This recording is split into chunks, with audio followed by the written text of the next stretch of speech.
La पिसीन the swimming pool एक French romantic thriller है। ये कहानी मक्कारी, धोखेबाजी और जलन की है।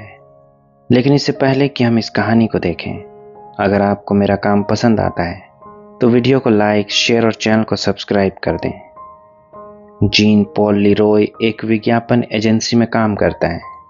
फिलहाल फ्रांस के कोस्टल टाउन सेंट ट्रोपेज में छुट्टियां मना रहा है।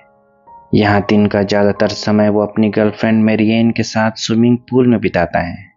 आज से 2 साल पहले वो मेरियन से मिला था। वो भी एक राइटर है। जीन के बचपन के दोस्त हैरी लेनियर ने उससे मेरियन से मिलवाया था। इसके बाद से ही दोनों साथ में हैं, सेंट ट्रोपेज में जहां वे छुट्टियां बिता रहे हैं। एक दिन किसी का फोन आता है। दूसरी तरफ हैरी है। बतलाता है कि वो भी सेंट ट्रोपेज में है, अपनी बेटी के साथ एक ट्रिप पर निकला है। जब मेरियन को पता चला कि वो भी सेंट ट्रोपेज में है तो उसने उसे अपने यहाँ आने का निमंत्रण दिया। लेकिन इस बात से जीन उतना खुश नहीं था। भले ही हैरी उसका बचपन का दोस्त हो, लेकिन अब वो उसे ज्यादा पसंद नहीं करता है। पर हाँ, उसे हैरानी जरूर हुई कि हैरी की एक बेटी भी है। उसने आज तक कभी किसी से इसका जिक्र तक नहीं सुना था। कुछ ही देर में हैरी अपनी बेटी के साथ वहां पहुंच जाता है। खैर, बड़ी दिनों बाद हैरी से मिलकर मेरियन बहुत खुश है। बाद में उसने हैरी को उनके साथ कुछ दिन यहाँ रुकने का रिक्वेस्ट किया। हालांकि इस बात से जीन उतना खुश नहीं था। चेहरे पर केवल खुश होने का दिखावा भर था। पर कोई बात नहीं, कुछ ही दिनों की तो बात है। उसके साथ हैरी की खूबसूरत बेटी भी रहेगी। उसका नाम पेनेलोपे है। पेनेलोपे को देखकर जीन से रहा नहीं गया। उसने पेन से पूछ ही लिया कि उसकी उम्र कितनी है। वो 18 साल की है। उम्र जानकर हैरानी हुई, पर कुछ भी संभव है। हैरी का अफेयर कई लड़कियों के साथ रहा है। हो सकता है बहुत पहले उसने कोई गलती की हो और पेनेलोपे उसी का परिणाम हो।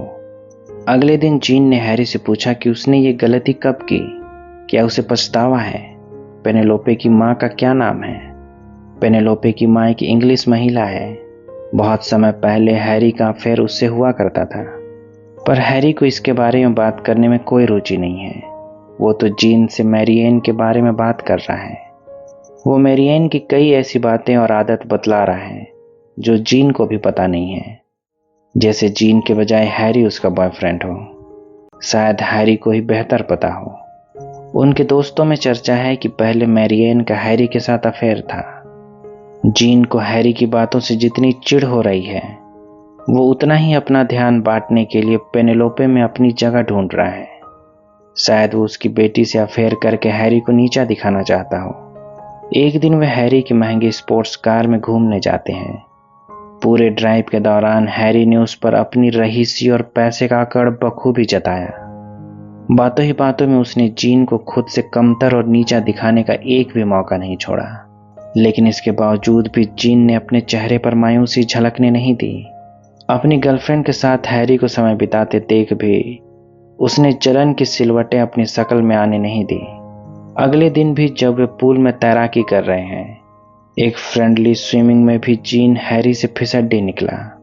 वो हर मामले में उससे पीछे है। ना वो उसे तैराकी में हरा सकता है और ना ही पैसे, रुतबे या लाइफस्टाइल में उससे कोई मुकाबला कर सकता है। उसकी खुशकिस्मती बस इतनी है कि अयोग्य होने के बाद भी उसके पास मेरियन जैसी खूबसूरत गर्लफ्रेंड है। उस शाम हैरी अपने दोस्तों से मिलने शहर चला गया और डिनर में भी नहीं आया, पर जब देर रात लौटा अपने दोस्तों को भी वहां लेता आया। लगता है उसने आज यहाँ पार्टी का प्लान बनाया है। पार्टी के सारे जरूरी सामान वे लेते आए हैं। इस बात से जीन जरा भी खुश नहीं था। वो सेंट ट्रोपेज में छुट्टियां इसलिए बिता रहा है कि शोर शराबे से दूर रहे, पर अब यहाँ सब उलट हो रहा है। ऊपर से हैरी उसकी गर्लफ्रेंड मेरियन से फ्लर्ट करता है। वे इस तरह से डांस कर रहे हैं जैसे पुराने प्रेमी बड़ी मुद्दतों बाद मिले हैं। ना तो जीन को और ना ही पेनेलोपे को हैरी और मेरियन की नजदीकी पसंद आ रही है, फिर भी खड़े होकर तमाशा ही देख रहे हैं। पेनेलोपे जीन से पूछती है कि क्या तुम्हें यह सब देखकर बुरा नहीं लगता है, पर जीन ने उसकी बातें घुमा दी और कोई सीधा जवाब नहीं दिया। वे दोनों काफी देर तक एक दूसरे से बातें करते रहे। शायद आज रात उन दोनों के बीच भी कुछ पनपने लगा था। उस रात मैरियन ने भी उन दोनों को काफी देर तक साथ देखा। उन दोनों के बीच क्या है ये टटोलने के लिए उसने उससे पेनेलोपे के बारे में बात भी करनी चाहिए, पर जीन ने कुछ भी नहीं कहा। इधर हैरी भी नोटिस करता है कि पेनेलोपे उससे नाराज है, सीधे मुंह बात नहीं कर रही है। जब दोनों बाप बेटी बैठे थे वहां जीन भी आ गया। जब हैरी ने जीन से उसकी शादी की बात की, पूछा कि वो मैरियन से कब शादी करेगा, तो जीन ने हैरी को इसका बड़ा टेढ़ा जवाब दिया। बस ऐसे जताया कि अब उसे मैरियन से शादी करने में कोई रुचि नहीं रही। अब हैरी को भी समझ में आने लगा है कि जीन का इरादा क्या है। शायद मैरियन के बजाय अब उसकी नज़र उसकी बेटी पेनेलोपे पर है। थोड़ी देर बाद हैरी और मैरियन शहर के लिए निकल गए। हैरी को शहर में किसी से मिलना था, जबकि मैरियन को घर के लिए शॉपिंग करनी थी। शहर में दोनों किसी कपल की तरह घूम रहे थे। हैरी को लगा कि मैरियन जीन के साथ खुश नहीं है। उसके हिसाब से वो जीन के साथ खुश हो भी कैसे सकती है, इसलिए उसने उसके रिलेशन के बारे में पूछ लिया। पर उसे ये जानकर बड़ी हैरानी हुई कि वो जीन के साथ खुश है। मैरियन कहती है कि उसे बस इसी तरह की जिंदगी चाहिए थी, वो हमेशा जीन के साथ रहना चाहती है। पर इधर दूसरी तरफ जीन को हैरी का आना और मैरियन का उसके साथ समय बिताना, ज़्यादा फ्रेंडली होना जरा भी पसंद नहीं है। जीन के मन में अब पेनेलोपे नाम के दूसरे ख्याल भी आने लगे हैं। आज पेनेलोपे ने उसे बताया कि पिछले साल तक वो ये नहीं जानती थी कि हैरी नाम का कोई आदमी है जो उसका पिता है। उसकी माँ ने उसका कभी जिक्र नहीं किया था, पर पिछले साल वो अचानक उनसे मिलने आ गया। बाप होने का हक जताने लगा। वो हैरी के साथ पिछले 1 साल से यहाँ वहाँ घूम रही है।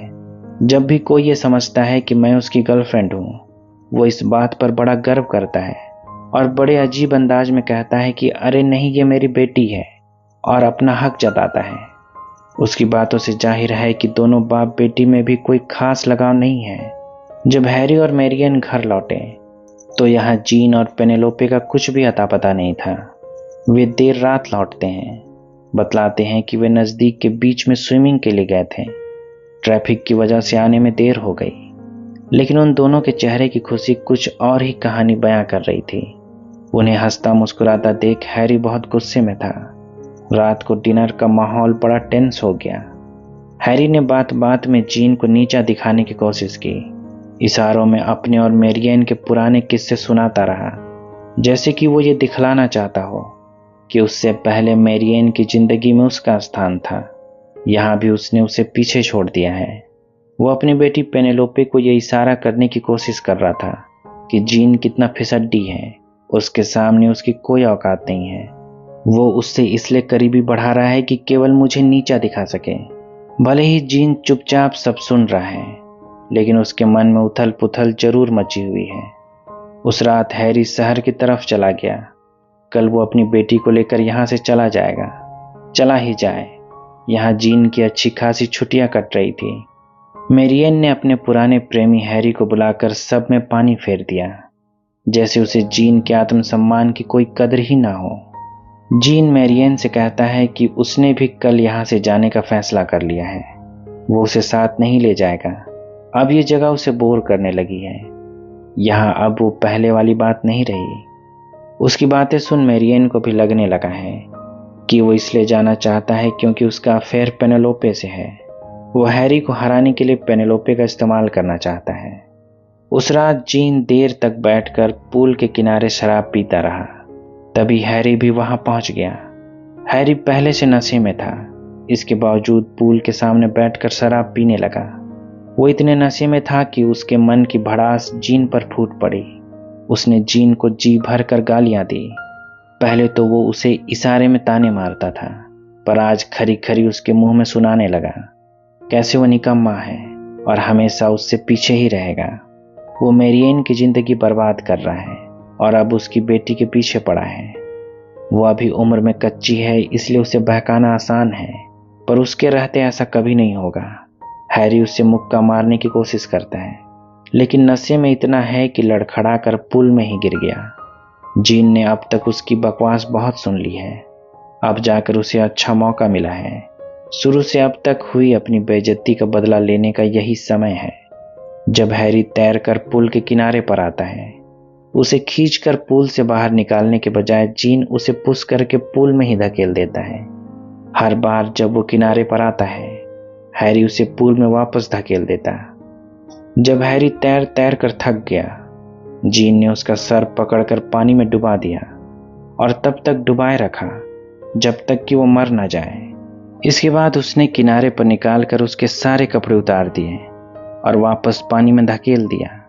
फिर हैरी के कमरे में जाकर हैरी के कुछ कपड़े कबर्ड से निकालकर पूल के पास इस तरह रख दिए जिससे कि ऐसा लगे कि हैरी ने अपने कपड़े खुद उतार कर कुर्सी पर रखे हों और तैरने के लिए पुल में उतर गया हो, पर नशे में होने की वजह से डूब कर मर गया। बाद में उसने अपने और हैरी के गीले कपड़े घर में कहीं छुपा दिए। अगले दिन हैरी का फ्यूनरल हुआ। इसमें जीन ऐसे शामिल हुआ जैसे दोस्त के जाने का उसे बड़ा दुख हो, पर वो हर किसी को बेवकूफ़ नहीं बना सकता है। डिटेक्टिव लेवेक को ये मामला उतना सीधा मालूम नहीं पड़ता है जितना कि दिखता है। वो पड़ताल के लिए जीन के घर पहुंचता है, पूछताछ करता है क्या हैरी इतना खराब तैराक था कि पूल में ही डूब गया। उस रात आखिरी बार उसे किसने देखा था, उसने किस रंग के कपड़े पहने थे, क्या वो अपनी सोने की घड़ी पहनकर स्विमिंग करता था। हालांकि वो नशे में था, इसलिए हो सकता है कि वो अपनी नॉन वाटरप्रूफ घड़ी पहनकर ही पानी में कूद गया हो। डिटेक्टिव उस समय तो चला गया, लेकिन जब तक तहकीकात खत्म ना हो जाए उन्हें जगह छोड़कर जाने से मना कर देता है। अगले दिन जब डिटेक्टिव वापस आया, उसे पता चलता है कि पेनेलोपे को वापस उसकी माँ के पास पहुंचाने जीन जा रहा है। तब उसके मन में शक पैदा होता है कि कहीं पेनेलोपे और जीन के बीच कुछ चल तो नहीं रहा है। डिटेक्टिव मैरियन को अकेले में बतलाता है कि शायद हैरी का डूबकर मरना नॉर्मल नहीं है, ये एक मर्डर हो सकता है। उसने उस दिन वो कपड़े नहीं पहने थे जो पूल के बगल में पड़े मिले थे। उस रात हैरी जिस पार्टी में गया था वहां उसने उसके दोस्तों से पता किया है, उसके कपड़ों का रंग अलग था। ऊपर से पूल के बगल में रखे गए कपड़े बिल्कुल साफ और प्रेस किए हुए थे। जेब भी खाली थी, ना एक सिक्का था, ना पसीने का कोई सुराग मिला, जैसे किसी ने उसके मरने के बाद वहां उसके साफ कपड़े रख दिए हों। डिटेक्टिव की बातें सुनकर मैरियन को भी अब शक होने लगा है। शायद हैरी को जीन नहीं मारा है, वो उससे जलता था और उसकी बेटी के साथ उसके अफेयर शुरू हो गए थे। जब उसने जीन से डिटेक्टिव की सारी बातें शेयर की तो वो घबरा गया। उसे समझ में आ गया कि वो अब ज़्यादा दिनों तक नहीं बच सकता है। अगर उसे पुलिस सबूतों के साथ पकड़ लेती है तो पेनेलोपे उसके हाथ से जाएगी ही जाएगी। वो मैरियन की नज़र में भी गिर जाएगा। उसके पास कोई रास्ता नहीं बचेगा, ऊपर से जेल अलग। इसलिए उसने मैरियन को झूठ कहा कि हाँ, हैरी के मरने के बाद उसने उसके कपड़े बदल दिए थे और उसके और अपने गीले कपड़े छुपा दिए थे, लेकिन उसने हैरी को नहीं मारा। वो पहले से ही नशे में था और उसने उसे मारने की कोशिश की और खुद पूल में गिर गया। मुझे लगा कि वो तैर कर बाहर आ जाएगा, इसलिए उसकी ओर कोई ध्यान नहीं दिया, पर वो कब डूब गया उसे पता ही नहीं चला। जब तक उसकी नज़र उस पर गई वो मर चुका था। वो घबरा गया था, सारा शक उसी पर जाएगा, इसलिए इसे एक हादसे की तरह दिखाने की कोशिश की। उसकी बातें इतनी विश्वसनीय थी कि मैरियन को उस पर यकीन हो गया। उसने हैरी और जीन के गीले कपड़े छुपाने में उसकी मदद की। काफ़ी पड़ताल करने के बाद भी डिटेक्टिव को उसके घर से कोई सबूत नहीं मिला। आखिरकार हैरी की मौत को एक दुर्घटना करार दी गई। जीन इतना मक्कार है कि उसने मैरियन को ऐसे दिखाया जैसे हैरी की बेटी पेनेलोपे से उसका कोई अफेयर कभी था ही नहीं और वो मैरियन को छोड़कर जाने के बारे में सोच भी नहीं सकता है। उसका प्यार सच्चा है। इसी के साथ ये कहानी खत्म हो जाती है। उम्मीद करता हूँ कि ये कहानी आपको पसंद आई होगी।